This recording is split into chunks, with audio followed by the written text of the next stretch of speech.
मुझे ड्रामा लेके आना है। अरे भाई मत करना भाई, भाई मत करना भाई प्लीज़। इस कल को अगर मान लो मेरा ये चैनल डिलीट हो गया, मुझे पता है बहुत सारे लोग ट्राई कर रहे हैं मेरे को मतलब चैनल से हटाने के लिए। अभी मैं जा रहा हूँ, एक प्रोडक्शन हाउस और है, ठीक है, तो वहाँ पे चलते हैं, देखते हैं। पसीना बहुत आ रहा है, देखो गाइस कितना पसीना आ रहा है, इतनी गर्मी हो रही है। और इतनी गर्मी में देखो ये भैया कितना सामान उठा के आ रहे हैं, मतलब हिम्मत है। केले क्या रेट है भैया? केले 50 वाला नहीं है कोई? 50 वाला दर्जन। 50 का लगा लो, आधा दर्जन दे दो। छुट्टा छुट्टा चलेगा? पका हो सही, मतलब छोटा छोटा ना हो, सही बड़ा निकाल दो यार। हो गया भैया। हाँ तो गाइस मैंने ना केले ले लिए। गाय खड़ी थी इधर, बेसिकली बहुत दिनों से मैंने गाय को कुछ डाला नहीं था क्योंकि मुझे गाय दिखे ही नहीं थी, इस वजह से। तो अभी यहाँ पे है एक गाय है, तो उसको मैं ये केले डालूंगा और एक इसमें से मैं खाऊंगा, 5 उसको डालूंगा, ठीक है, क्योंकि मेरे को भी बहुत तेज़ भूख लगी है। केला तो सही है गाइस, फीका भी नहीं है, सही है, और गला भी नहीं हुआ। कुछ केले के ऊपर ना ऐसे छिल्लड़ रहती है कि वो ऐसा लगता है कि ख़राब है या फिर उसको बेकार हो रखा है, तो ऐसा दिखता है, लेकिन अंदर से सही है ये। तो केले अभी मैंने बैग में डाले क्योंकि एक बार प्रोडक्शन हाउस जाके यहाँ से फिर एक ही बार में उल्टा जाऊँगा, क्योंकि उल्टा जाके फिर दोबारा इधर आना कोई मतलब नहीं बनता उसका, इसलिए तो यहाँ से पहले सीधा प्रोडक्शन हाउस जाऊँगा, वहाँ से उनसे मिलूँगा, देखता हूँ एंटरटेन करेंगे नहीं करेंगे, उसके बाद फिर हम लोग आगे चलेंगे। पसीना वगैरह साफ़ कर लेता हूँ मैं तो। वाह गाइस वाह, मर्सिडीज़ मस्त गाड़ी है। 501 में टिप्स फिल्म है, तो वहाँ जा रहा हूँ। अभी लिफ्ट आई नहीं है, बहुत देर से दबा रखा है मैंने। नहीं एक्चुअली सर यहाँ पे I don't want any players. Sir actually कोई था नहीं सर, इसलिए मैं तो चौथे वाला पे जाऊँ ना, ये नहीं है, आपकी 2 है इसके विशेष रूप से। अच्छा नहीं पता नहीं था सर, इसलिए मैंने नोट किया। रिसेप्शन है 4th फ्लोर पे। तो गाइस यहाँ पे तो कुछ भी नहीं चल रहा, सब लोग बोल रहे हैं कि कुछ भी नहीं चल रहा, सब बंद है। गाइस बस का कलर देखो कितना प्यारा लग रहा है ना, देखो रेड कलर है। गाइस इस तरीके से अगर फीडबैक मिलेगा तो किस उम्मीद से बंदा आएगा बाहर यार, उसको टाइम वेस्ट करने का कोई शौक थोड़ी चढ़ा है, बार बार आके ऑफिस में जाके चक्कर मारेगा।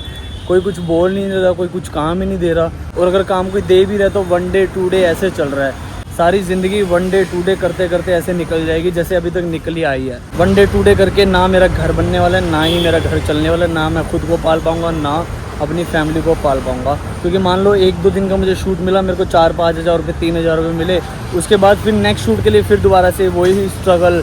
पता नहीं है ना कि नेक्स्ट शूट कितने दिन बाद मिलेगा, तो मान लो जैसे आज शूट किया, क्या पता 4 दिन बाद मिले, क्या पता अगले दिन मिल जाए। तो बैक टू बैक शूट करने के लिए फिर ऐसा है कि कुछ भी करना पड़ेगा हमको। कभी जूनियर में चले गए, कभी फ्यूचर कास्ट में चले गए, कभी 1 डे कैरेक्टर में चले गए, कभी 2 डे कैरेक्टर में चले गए, कभी लॉन्ग में चले गए। तो यही चल रहा है गाइस, अभी यही है तुम्हारे सामने है। तो गाइस एक चीज़ और मैं आपको आज क्लियर कर दूं, ठीक है, 100 बात की एक बात है। देखो मेरा ना कोई भी ऐसा मोटिव नहीं है कि बॉलीवुड को बुरा दिखाना, किसी को भी डिमोटिव करना या फिर डार्क रियलिटी दिखाना, मेरा ऐसा कुछ भी मोटिव नहीं है। देखो मैं बस वही चीज़ दिखा रहा हूँ जो मेरे साथ घट रहा है, जो कि और आर्टिस्टों के साथ घटता है, मैं आप सबको वही सारी चीज़ दिखा रहा हूँ। अभी 1-2 दिन पहले एक ऐसा सीन हुआ था कि किसी ने मुझे बताया कि रोहित कोई ऐसे तेरे बारे में बोल रहा था कि तू अपने चैनल पे क्या दिखा रहा है। देखो जो चीज़ें सामने नहीं आती ना, उनकी बातें होती है, चाहे वो फिर डार्क रियलिटी बोल लो या फिर उसको ये बंदा क्या बोल रहा है, क्यों बोल रहा है, फिर ना बातें बनती है। तो मेरे साथ जो घट रहा है वो मैं आप सबको दिखा रहा हूँ। इसी तरीके से गाइस काम होता है, इसी तरीके से सारी चीज़ें होती है, यही रियलिटी है, इसको कोई बदल नहीं सकता। और अगर विश्वास नहीं होता तो बॉलीवुड में एक बार एंटर करो, एंटर करके उसके बाद ये चीज़ें फेस करो, तो आपको पता चल जाएगा कि हाँ मैं सच बोल रहा हूँ कि झूठ बोल रहा हूँ। तो जो भी बातें कर रहे हैं ना मार्केट में मेरे बारे में कि रोहित तू क्या दिखा रहा है, ये क्यों दिखा रहा है, तो उन सबको पता ही है मेरा मोटिव क्या है दिखाने का। और मैं कभी भी किसी को ऐसा नीचा दिखाता नहीं हूँ, बिल्कुल भी 1% भी नहीं दिखाता, और ना ही मैं दिखाना चाहता हूँ। बस मैं दिखा रहा हूँ, अपनी लाइफ दिखा रहा हूँ, मेरी जो डेली लाइफ है वो मैं दिखा रहा हूँ। अब मेरी daily life as an actor मैं ट्राई कर रहा हूँ, तो जो चीज़ सामने आती है वो मैं दिखा देता हूँ, दैट्स इट, बात कदम। बाकी आज मैं खुल के एक और चीज़ बोल दूँ, जो बाबिल वाला सीन हुआ है, बाबिल ने बोला है कि बॉलीवुड इज़ फेक, ठीक है यार, कोई ऐसे क्यों ही बोलेगा, रीज़न बताओ मुझे। तुम किसी के बारे में से कुछ बोल दोगे कि भाई ये बंदा ऐसा है, जब तक हम उस बंदे को जानेंगे नहीं तब तक हम किसी के बारे में कैसे बोल सकते हैं, नहीं बोल सकते ना। तो उसको लगा कि हाँ बॉलीवुड मतलब फेक है, तो उसने बोला। अब लोग बातें बना रहे हैं, अरे वो मेंटली डिस्टर्ब है, एंग्जाइटी में है, या फिर अरे उसने अल्कोहल लिए, उसने कुछ भी स्टफ़ लिया, जो भी व्हाटएवर जो भी चीज़ें होती हैं वो सब उसके बारे में बातें बनाई जा रही है। अब जितनी बात सच है नहीं है बुरी है doesn't matter, but point is guys, हम ना किसी चीज़ के बारे में बात तभी करते हैं जब वो हमारे साथ बीत रही हो या फिर हमारे आसपास चीज़ें चल रही हो। इस बात से तो मुझे लगता है आप भी एग्री करते ही होगे कि हाँ ये चीज़ होती है, तभी तो हम उस चीज़ों के बारे में बात करते हैं। मान लो ये ऑटो जा रहा है, तब ये ऑटो जा रहा है इसीलिए तो मैं इसकी बात कर रहा हूँ ना। तो अगर मेरे साथ कुछ चीज़ें हो रही है तभी तो मैं उस चीज़ की बात कर रहा हूँ। ऐसे ही सेम उसके साथ है, उसके साथ कुछ ऐसा हुआ होगा तो उसने बोला कि बॉलीवुड इज़ डार्क, मतलब बॉलीवुड इज़ फेक। जो रियलिटी है उसको कोई नहीं बदल सकता, दैट्स इट। फिर उसके पीछे बहुत सारी बातें बनती है, सारी चीज़ें होती है दूसरे बंदे को थोड़ा नेगेटिव दिखाने के लिए कि अरे यार इस बंदे में ही कमी है, हमारे यहाँ पे कोई कमी नहीं है, इस बंदे में ही कमी है, तो ऐसा दिखाया जाता है। इतने सारे मेरे दोस्त गाइस, कल को अगर मैं वायरल हो गया ना, कल को बहुत सारे लोग मुझे जानने लग गए अच्छा मैंने जैसे मैं दिखाता हूँ चीज़ें, तो मेरे को पता है कि डेफिनेटली एक ना एक दिन मैं कहीं ना कहीं तो पहुँचूँगा। तो मैं आपको आज ही बता रहा हूँ, आज कितनी तारीख है देखो आज देखो, आज तारीख है देखो 5 तारीख है, 5 मई। तो 5 मई 2025 है आज। तो मैं आपको एक चीज़ बता दूं, आने वाले टाइम में मुझे नहीं पता कब मैं वायरल होऊंगा, कब चीज़ें क्या होंगी। तो कल को अगर मैं वायरल भी हो गया, मेरी जो जर्नी है उन चीज़ों को देख के, या फिर जो चीज़ें मैं रियलिटी बताता हूँ बॉलीवुड की, जो कि सच्चाई है, उन चीज़ों को देख के कहीं ना कहीं मेरे बारे में ऐसी चीज़ें डलेगी कि अरे मतलब ऐसी चीज़ें डलेंगी, अरे मैं झूठ बोलता हूँ, मैं कुछ ऐसे काम करता हूँ, मतलब नेगेटिव चीज़ें वगैरह डलेंगी, बिल्कुल 101% डलेंगी। मैं आपको श्योरिटी से बता सकता हूँ, डलवाएंगे, चैनल से डलवाएंगे। मेरे को पता है जिसको गिराना होता है ना कुछ करके कर देते हैं, वो चीज़ें कर देते हैं। मैं एक दो चीज़ें आपको बोल दूँ कि गाइज़ ऐसा कुछ भी नहीं है। देखो, ना मैं स्मोक करता, ना मैं ड्रिंक करता, और ना ही मैं फालतू की चीज़ें करता। एक अच्छी फैमिली से बिलोंग करता हूँ, अच्छी चीज़ें हैं, और I am fully fit and fine, कोई दिक्कत नहीं है। कहीं पे भी मेरे बारे में ऐसी बातें मिलेंगी, प्लीज़ उस पर विश्वास मत करना। उसके अलावा गाइस, कल को अगर मान लो मेरा ये चैनल डिलीट हो गया, इन फ्यूचर मान लो कल को डिलीट हो गया, किसी ने जानबूझ के स्ट्राइक मारा या कुछ भी किया, मुझे पता है बहुत सारे लोग ट्राई कर रहे हैं मेरे को मतलब चैनल से हटाने के लिए। बट मैं एक चीज़ बोल दूँ, 2 दिन बाद या 3 दिन बाद मैं दोबारा तुमको यूट्यूब पे मिल जाऊँगा, दूसरा अकाउंट बना लूँगा, कुछ भी कर लूँगा, रोहित सहगल ब्लॉग्स के नाम से आपको मेरा अकाउंट मिल जाएगा, दैट्स इट। बस इतने कहना चाहूँगा, वायरल होने से पहले बता रहा हूँ। अब पता नहीं होऊंगा नहीं होऊंगा क्या है गाइज। मैं ऐसी बातें बोलता हूँ ना, अच्छा नहीं लगता, बट क्या करूँ, बोलनी पड़ती है मुझे। मेरे को पता है ना इन फ्यूचर क्या होने वाला है, मैं फ्यूचर के बारे में थोड़ा सा सोच के बोल रहा हूँ। तो मुझे पता है क्या बातें की जाएंगी, क्या होगा, सब चीज़ें मुझे पता है, क्योंकि इंडस्ट्री में इतना साल दिया है, इतने घाट का पानी पिया ना, तो हर एक चीज़ पता चल गई है। तो दोस्तों, ये बनाना मैं गाय को डाल देता हूँ, लेकिन उससे पहले मैं इसको धो लेता हूँ, क्योंकि छिलके समेत खिलाऊंगा, और छिलके ना गंदे होते हैं, ऊपर मिट्टी विट्टी लगी होती है, इसलिए मैं इसको धो लेता हूँ। अंदर इधर ही पार्क है, तो अंदर पानी वानी होगा, देखता हूँ, डेफिनेटली होगा, क्योंकि पार्क है। भैया ट्राई कर रहे हैं, शाम होगी ना, भैया को बोलता हूँ थोड़ा पानी डाल देंगे इसमें। भैया थोड़ा पानी डाल दोगे, इसको धोना है। अरे बस थैंक यू गाइस। केले धुल चुके हैं, गाय आ गई है, मारे ना, बस बैठ ही रहे, खा रही है, अच्छे से खा रही है, तो अपने आप करेगी, फिर खिलाऊंगा। ज़बरदस्ती नहीं खिलाना, पता चले मन ही ना हो मैं ज़बरदस्ती खिला रहा हूँ, कोई गुस्सा होगी क्या। ये ले खले एक रह गया, एक तो गाइस मैंने खा लिया था, क्योंकि मेरे को भी भूख लगी थी। बाय। तो गाइस, कुछ कास्टिंग वाले ऐसे होते हैं जिनके खुद के ऑफिस होते हैं, कुछ कास्टिंग वाले ऐसे होते हैं जो कि घर पे बैठ के अपना काम करते हैं, नंबर्स के थ्रू ऑनलाइन काम करते हैं, क्योंकि उनके पास बजट नहीं होता ऑफिस लेने के लिए, इस वजह से। कुछ कास्टिंग वाले फ्रीलांस भी काम करते हैं। वो बेसिकली फ्रीलांस क्या होता है, जैसे मान लो एक मेरा कास्टिंग का ऑफिस है, ठीक है, अब दूसरा बंदा मेरे कास्टिंग के ऑफिस में काम कर रहा है, तो वो फ्रीलांस नहीं हुआ, वो एक कास्टिंग डायरेक्टर के ऑफिस में बैठ के काम करना हुआ, कास्टिंग असिस्टेंट कह लो, ठीक है। फ्रीलांस वो होता है कि जो अपने बेस पे काम कर रहा है, जो कि डायरेक्ट काम उठा रहा है मार्केट से, डायरेक्ट वो लाइक आर्टिस्ट भेज रहा है, तो उसको फ्रीलांस कास्टिंग बोलते हैं। तो गाइस, जितने भी कास्टिंग कोऑर्डिनेटर होते हैं ना, वो क्या करते हैं कि बेसिकली घर पे बैठ के ही काम करते हैं, उनके ऑफिस वगैरह कुछ नहीं होता, तो उनके नंबर्स मिलना थोड़ा सा मुश्किल हो जाता है। बट आप टेंशन मत लो गाइस, मैं एक कास्टिंग का कम्युनिटी ग्रुप बनाने वाला हूँ, जल्दी बनाने वाला हूँ, तो उसमें आपको रियल रिक्वायरमेंट डलेगी। मैं बहुत टाइम से बोल रहा हूँ बनाने वाला हूँ, अभी तक नहीं बनाया, बट हाँ 3-4 दिन में मैं उसको अपना पब्लिश कर दूंगा, बना के अच्छे से उसको। तो उससे पहले 2-3 चीज़ें मुझे आपको बतानी है, तो बेसिकली गलती ना हो इस वजह से, ठीक है। तो दोस्तों, कास्टिंग कोऑर्डिनेटर और कास्टिंग डायरेक्टर में ये फ़र्क है। सो बेसिकली कास्टिंग डायरेक्टर क्या करता है, बेसिकली मार्केट से डायरेक्ट काम उठाता है, और जो कास्टिंग कोऑर्डिनेटर होता है ना, कास्टिंग कोऑर्डिनेटर होता है कि जो कास्टिंग डायरेक्टर से काम लेता है, वो आपको पेमेंट भी कम देगा। जैसे मान लो प्रोडक्शन से पेमेंट मिल रही है कास्टिंग डायरेक्टर को 10,000 रुपये, ठीक है, अगर आप कास्टिंग वाले के थ्रू अगर लोग होगे, तो आपको डायरेक्टली पेमेंट वो कास्टिंग वाला देगा, आपके अकाउंट में डालेगा 10,000 रुपये। कभी कभी ऐसा भी होता है कि प्रोडक्शन हाउस वाले आर्टिस्ट के अकाउंट में भी पेमेंट डाल देते हैं, बट ज़्यादातर कास्टिंग वाले ही पेमेंट करते हैं। तो अगर आप कास्टिंग वाले के थ्रू अगर आप लोग होगे, मान लो प्रोडक्शन से 10,000 रुपये बजट मिला, कास्टिंग वाला आपको या तो 6 दे या 8 दे, तो वो जो भी बजट देगा वो आपको अपनी परसेंटेज नहीं काट के देगा। मान लो अगर मैं कास्टिंग डायरेक्टर हूँ, मैं किसी प्रोडक्शन से काम उठाऊंगा तो वो मुझे मेरी फ़ीस देंगे, जो भी मेरी मार्केट वैल्यू होगी उसके हिसाब से मुझे फ़ीस मिली जाएगी। इसलिए कास्टिंग डायरेक्टर पूरी पेमेंट कर देता है। कहीं ना कहीं कास्टिंग वाले कुछ ऐसी हरकत कर जाते हैं कि मान लो प्रोडक्शन से 10,000 आ रहा है आर्टिस्ट के लिए, आगे 8 देते हैं, 9 देते हैं, ऐसा होता है, ऐसा भी होता है। तो अभी हम लोग बात करते हैं कास्टिंग कोऑर्डिनेटर के ऊपर। तो बेसिकली कास्टिंग कोऑर्डिनेटर के पास पहले तो पॉइंट है कि काम आता कैसे है, वो मैं आपको बता दूं। देखो, जब भी कास्टिंग डायरेक्टर के पास डाटा ख़त्म हो जाता है ना, उसको लगता है कि लाइक उसके पास डाटा नहीं है या फिर जूनियर चाहिए होते हैं, तो जितने भी ये कोऑर्डिनेटर्स होते हैं ना उनके पास जूनियर ज़्यादा होते हैं, बैकग्राउंड क्राउड होता है वो ज़्यादा होते हैं उनके पास, तो वो काम उनको दे देते हैं। फीचर कास्ट हो गया, जूनियर्स हो गया, तो वो काम कोऑर्डिनेटर्स को दे देते हैं क्योंकि वो बड़ी कास्टिंग करते हैं इस वजह से। जैसे मान लो मैं कास्टिंग डायरेक्टर हूँ, अगर मैं फीचर्ड या जूनियर की कास्टिंग नहीं करता बट मेरे पास कहीं से काम आ रहा है तो मैं आगे किसी कोऑर्डिनेटर को दे दूंगा। जैसे मैं कास्टिंग डायरेक्टर हूँ, सामने कोऑर्डिनेटर, मैंने उसको बोल दिया कि मुझे इतने जूनियर चाहिए, इतना फीचर चाहिए, तो उनके पास काम जाएगा। फिर मैं उनको बजट दूंगा कास्टिंग कोऑर्डिनेटर को। जैसे मान लो मैंने बजट दे दिया फीचर कास्ट का कास्टिंग कोऑर्डिनेटर को कि 5,000 रुपये में मुझे एक आर्टिस्ट चाहिए।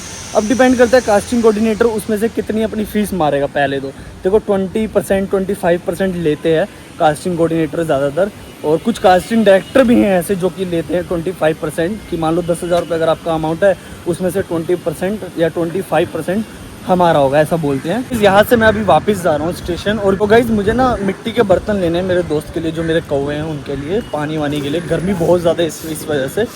ये रहे, इनसे पता करते हैं। चलो, कौवे के पानी वानी के लिए हो गया। ये कितने का? ये 40 रुपये। और इससे बड़ा है? इससे बड़ा 50 का है, दिखा ना। यहाँ बैठ जाओ, ओए 1 मिनट रुक जाओ, बैठ। सॉरी, ये गिर गया, रुक जाओ। ये कितने का? ये 50 का है। अच्छा, और दिखाओ 80 वाला कौन सा है? अच्छा, ये तो कुछ ज़्यादा बड़ा हो गया। ये रख लो, आप रहने दो। ये कितने का लगेगा? सही रेट लगा लो, सही रेट 30 लगा लो, दे दो। 2 लेने हैं, एक नहीं लेना। ऐसे मत करो आंटी जी, मतलब 35 का एक पड़ गया है मुझे। हाँ चलो कोई नहीं, दे दो, 2 दे दो ये। तो गई सामने आ चुका है स्टेशन, हमारा खास स्टेशन आ गया। और मैंने ये भी ले लिए मिट्टी के बर्तन। अभी ना भीड़ होगी क्योंकि शाम होगी ना, 5 बजने वाली है, तो अभी भीड़ मिलेगी। फटाफट इधर से निकल लेता हूँ, नहीं तो मेरे को जगह बिल्कुल भी नहीं मिलेगी, ना ही मुझे चढ़ने का मौका मिलेगा। फर्स्ट नंबर प्लेटफॉर्म से लूँगा क्योंकि इधर से गोरेगांव जाती है ये, अंधेरी की भी फर्स्ट नंबर से जाएगी, जो कि इस तरफ ही उतारेगी मेरे को, सबसे बेस्ट है। तो चलो गाइस वेट करते हैं, अभी आ जाएगी। मैं टिकट नहीं लूँगा क्योंकि रिटर्न की टिकट मैंने सुबह ही ले ली थी, इस वजह से। अब मैं कहीं नहीं जाने वाला, आज जिम भी नहीं जाऊँगा, कल भी नहीं गया और आज भी जिम नहीं जाऊँगा।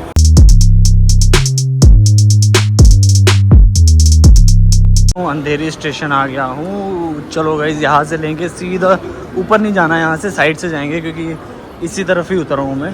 गाइस दूसरा शेयरिंग रिक्शा लिए, आगे बैठा हूँ भैया के साथ।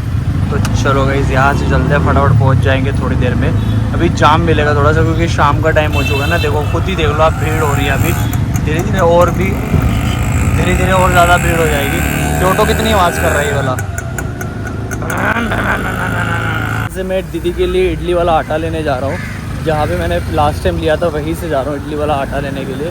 तो ये देखो गाइस, यहाँ से सीधा जाऊँगा, यारी रोड आ जाएगा। तो दोस्तों इधर से ना गत्ता भी लेते हैं, कबाड़ी की दुकान है, यहाँ से गत्ता लेते हैं क्योंकि जो मेरे घर के वो बाहर बालकनी है ना, वहाँ पे रखने की जगह नहीं है, तो गत्ता वत्ता मिल जाएगा, बढ़िया रहेगा। भैया गत्ता वगैरह है आपके पास? नहीं है? चलो गाइस गत्ता ही नहीं है, इडली वाला आटा लेते हैं, उसके बाद दोबारा से वापस आते हैं। चलो एक और दुकान पे पता किया था मैंने गत्ता, अभी जो मैंने बताया था आपको, अभी आगे पता करूँगा। मैंने पता किया, वो बोल रहे कि नहीं है, गत्ता नहीं है। तो देखता हूँ, कल आके दोबारा से ट्राई करूँगा एक बारी, कोई देखे जाएगा तो गत्ता मिल गया ठीक है, नहीं तो लेट्स सी, बाद में देखते हैं क्या करते हैं। क्या हो गया? देखो ना गाड़ी वहाँ पे फेंक दी, ये वाली किसने फेंक दिया? कोई फेंका यार, क्या बोलूं किसको। कहाँ से लाके फेंक दी? वहाँ रखता है ना, गाड़ी से खुली उस तरफ, इस तरफ। वही मैं दूर से चल के आ रहा था, मैंने देखा इधर गाड़ी पड़ी थी। कहाँ लगाई थी आपने गाड़ी? मैंने व्हाइट कार के पास लगाई थी, दिख रही है क्या? अच्छा ये वाइट कार, अच्छा उधर से मतलब ला के इधर फेंक दी। हाँ देख लो अभी क्या बोलूं, कुछ मतलब क्या कुछ टूटा फूटा है? टूटा फूटा है कि नहीं? बच गया ना? टूटा नहीं कुछ, लेकिन ये गलत है। देखो अभी इतना, अरे बहुत गलत है भैया, बहुत सच में। हाँ मतलब हमसे कोई बैर बताओ। हाँ, कहाँ के रहने वाले भैया आप? मैं यूपी से हो? वाराणसी से। अच्छा, यहाँ पे कितने टाइम से मुंबई में? मैं 2-3 साल से। 2-3 साल से हो? चलो ठीक है भैया। कोरियर का काम करते का? नहीं कोरियर नहीं, जिप्टो का काम करता हूँ। अच्छा जिप्टो का, ठीक। अपना सीखता भी हूँ। अच्छा क्या सीखते हो? एक्टिंग का सीखता हूँ। एक्टिंग सीखते हो आप? अरे भैया क्या बात है, मतलब वो है एक लगन है। हाँ कितने टाइम से एक्टिंग में ट्राई कर रहे हो? 2 साल से 2 साल से। हाँ, तो कुछ मिला, काम वगैरह मिला अभी? सीख रहा हूँ, गुरु जी हमारे सिखाते हैं। अच्छा, इधर पार्क में ही क्या? अच्छा लगा, मतलब आप कर रहे हो। All the best in future के लिए। मेरा रोहित सहगल नाम है, मैं भी एज एन एक्टर काम करता हूँ और एज एन ईडी भी काम करता रहता हूँ। हाँ, बाकी सर व्लॉगिंग शुरू की है मैंने, कर रहे हैं साथ से। Thank you. तो गाइज़ यहाँ पे बैठ गया हूँ मैं ऊपर, ये देखो, मतलब वर्सोवा विलेज में ही पहुँच चुका हूँ मैं। एनर्जी थी ही नहीं 1% भी, मेरे को पता है मैं कैसे गया हूँ। और अभी इधर बैठा हूँ तो आपको मैं एक एक्सरसाइज बताता हूँ फेशियल के लिए, जो कि फेस के जो एक्सप्रेशन है ना वो ईजिली निकल जाए, और उसकी एक एक्सरसाइज होती है, बताता हूँ। तो दोस्तों हम लोग ना एक प्रैक्टिस करते हैं फेस को लाइक फ्लैक्सिबल करने के लिए। जैसे अभी मैं बैठा हूँ तो अभी जैसे घर पे हम लोग बैठ के ना मिरर के सामने हो गया, या फिर ऐसे ही कभी भी प्रैक्टिस कर लेते हैं। 5 से 5 मिनट भी कर लेना बहुत है, क्योंकि ना पूरा फेस दर्द करने लग जाता है। एक्सरसाइज बताता हूँ, देखो ये हम लोग घर पे भी प्रैक्टिस कर सकते हैं। इसको हम थोड़ी देर के लिए ना 2-3 मिनट के लिए ऐसे बैठ सकते हैं, लाइक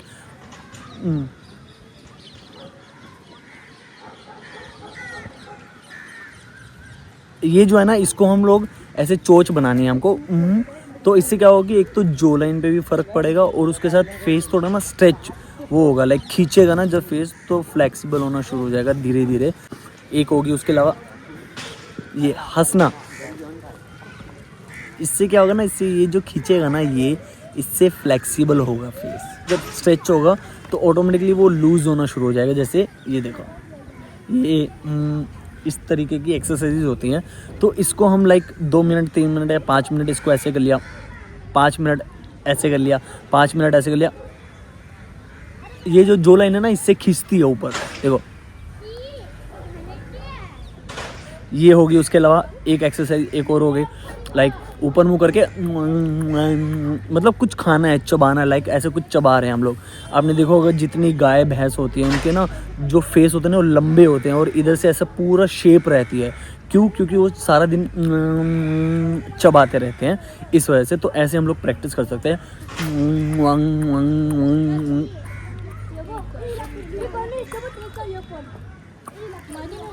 बिना आवाज़ के भी कर सकते हैं, आवाज़ के साथ भी कर सकते हैं।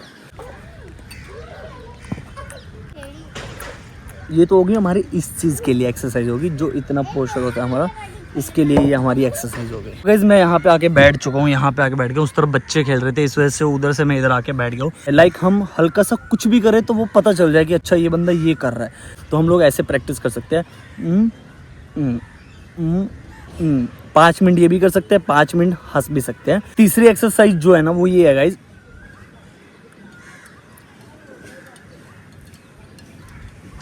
इससे क्या होगा कि नीचे की जो ये जो लाइन के इधर का हिस्सा ना ये पूरा स्ट्रेच होगा पूरा। ये जो एक्सरसाइज मैंने आपको बताई है, ये एक्सरसाइज इधर तक की थी, ठीक है, यहाँ तक होगी। उसके अलावा पूरे फेस की एक्सरसाइज अगर हमको करनी है तो वो एक्सरसाइज गाइस हम लोग ये कर सकते हैं घर में, लाइक ऐसा, मतलब टेढ़े मेढ़े मुंह बनाने हर तरह से, लाइक ये देखो सी।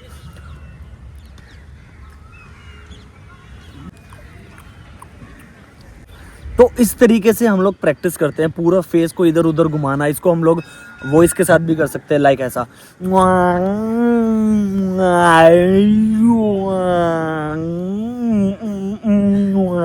तो इस तरीके से हम लोग प्रैक्टिस करते हैं फेस की, फेस को फ्लेक्सिबल बनाने के लिए। जैसे एग्जांपल के लिए अगर मुझे इस तरीके से हम लोग प्रैक्टिस करते हैं एज एन एक्टर। उसके अलावा गाइज इसका बेनिफिट यही है कि एट द टाइम अगर मुझे कुछ भी एक्सप्रेशंस देने तो मैं दे सकता हूँ, लाइक ऐसा। अगर मुझे गुस्सा लेके आना है तो तुझे बोला है ना क्यों करता है तू ऐसे, ये हो गया। अगर मुझे यहीं पे हैप्पी लेके आना है, यार तुझे बोला है ना यार क्यों करता है तू ऐसे। और अगर इधर ही मुझे लाइक वंडर लेके आना है, अरे भाई तुझे बोला है ना मत किया कर यार तू। अगर इधर मुझे ड्रामा लेके आना, भाई तुझे बोला है ना कि मत किया कर भाई तू। तो इस तरीके से हम लोग फटाफट ऐसा है कि चेंज कर सकते हैं अपने इमोशंस को, अपने एक्सप्रेशंस को, वॉइस की जो हमारी वॉइस मॉड्यूलेशन होती है उसको हम लोग चेंज कर सकते हैं। तो आपने देखा कैसे मैंने इमोशन चेंज किया, एक्सप्रेशन चेंज हो गए, वॉइस चेंज हो गई, मेरा थॉट चेंज हो गया। तो इस तरीके से तीनों चारों चीज़ें चेंज हो जाती है। तो इस तरीके से हम लोग प्रैक्टिस करते हैं अलग अलग इमोशंस में। एक लाइन को पकड़ के हम लोग प्रैक्टिस करते हैं, जैसे यार मैंने ये कब कहा था कि वो चोर है, अरे मैंने ये कब कहा था कि वो चोर है भाई। कैसे भैया, मैं व्लॉगिंग करता हूँ ना कुछ करना तो नहीं है ना आपको, अच्छा ठीक है। तो इस तरीके से हम लोग इमोशंस चेंज करते हैं, इस तरीके से हम लोग प्रैक्टिस करते हैं। तो बहुत ही बेनिफिट है ये आप कहीं पे भी महंगे स्कूल में, महंगे थिएटर में चले जाओगे, वहाँ पे भी आपको यही चीज़ें सिखाई जाएंगी जो कि मैं आपको बता रहा हूँ। तो गाइज़ ये जो प्रैक्टिस आपको मैं धीरे धीरे बताते जा रहा हूँ ना, इसको अपनी लाइफ में उतारते रहो, प्रैक्टिस करते रहो। मैं तो इधर उधर जाते जूते करता रहता हूँ कहीं पे भी, मेरे को कुछ इतना वो फ़र्क नहीं पड़ता। मान लो बस में बैठा तो मैं ऐसे बिना आवाज़ के करता रहता हूँ। कोई देखे क्या है, एक्टर को ना बेशरम होना चाहिए। कोई देखता है देखता रहे, नहीं देखता ना देखे, फ़र्क नहीं पड़ता एक्टर को। और एक्टर बेशरम ही होते हैं, उनको फ़र्क नहीं पड़ता कि कोई उसको क्या बोल रहा है, कोई क्या देख रहा है, डजंट मैटर। उसको अपना जो काम करना है वो काम करता ही करता है। तो इससे फ़र्क नहीं पड़ना चाहिए। करूँगा आपका कुछ भी सवाल होगा गाइज़, आप प्लीज़ कमेंट सेक्शन में मुझसे पूछना, मैं डेफिनेटली जवाब दूंगा। एंड इंस्टाग्राम पे भी जवाब देता हूँ मैं। एंड सॉरी गाइज़, अभी थोड़ा सा बिजी चल रहा हूँ, इस वजह से थोड़ा ज़्यादा रिप्लाई नहीं कर पा रहा। बट हाँ, पता है मेरा इनबॉक्स पूरा भरा हुआ है, धीरे धीरे सबको मैं रिप्लाई करता रहूँगा। And thank you so much guys इतना सारा प्यार देने के लिए। तो ठीक है दोस्तों, इस ब्लॉग को मैं इधर ही ख़त्म कर रहा हूँ। अभी घर जाता हूँ, आराम करता हूँ थोड़ा सा, क्योंकि मैं लेज़ी सा फील कर रहा हूँ। तो ठीक है गाइज़, यहाँ से सीधा मैं मेडिकल स्टोर जाता हूँ। मेडिकल स्टोर जाके वहाँ से मैं एनर्जल लेता हूँ, एनर्जल पीऊँगा, आराम करूँगा, उसके बाद व्लॉग एडिट करके सो जाऊँगा। आज टाइम से सो जाऊँगा, क्योंकि मेरा रूटीन बहुत ही ख़राब हो गया एक तरीके से। बहुत देर तक मैं व्लॉग एडिट करता हूँ, होती ही नहीं है, इतना लंबा, इतना टाइम लग जाता है इस वजह से। तो ठीक है दोस्तों, इस व्लॉग को मैं इधर ही ख़त्म कर रहा हूँ। And guys please like share and comment करके बताना कि क्या चीज़ अच्छी थी, क्या चीज़ बुरी थी, ताकि मैं उन चीज़ों को इम्प्रूव कर पाऊँ। तो ठीक है दोस्तों, मिलते हैं नेक्स्ट व्लॉग में, तब तक के लिए आप अपना ध्यान रखिए। And thank you so much for watching, see you, bye. Guys पता है कभी कभी ना ऐसा मन करता है कि सब कुछ छोड़ के ना घर चला जाऊँ। बहुत हो गया, बहुत ट्राई कर लिया इंडस्ट्री में। तो गाइस ये लिया है मैंने, तो भैया ने बोला कि पानी वानी पियो, इसलिए भूख नहीं लग रही। तो भैया की बात बिल्कुल सही है, क्योंकि 1-2 दिन से मैं पानी भी नहीं पी रहा इतना, इस वजह से शायद लगता है पेट में गर्मी हुई है। तो अभी जाके फटाफट 2 गिलास पानी पीता हूँ। तो दोस्तों दिलवाली दूल्हा ले जाएगी ये आ चुका है यूट्यूब पे, दंगल टीवी के चैनल पे, एपिसोड 37 है। तो गाइस 13 मिनट से स्टार्ट है, तो गाइस जाकर देखिए। एंड प्लीज़ मुझे बताना कमेंट करके कि मेरी एक्टिंग कैसी लगी। सी यू, बाय।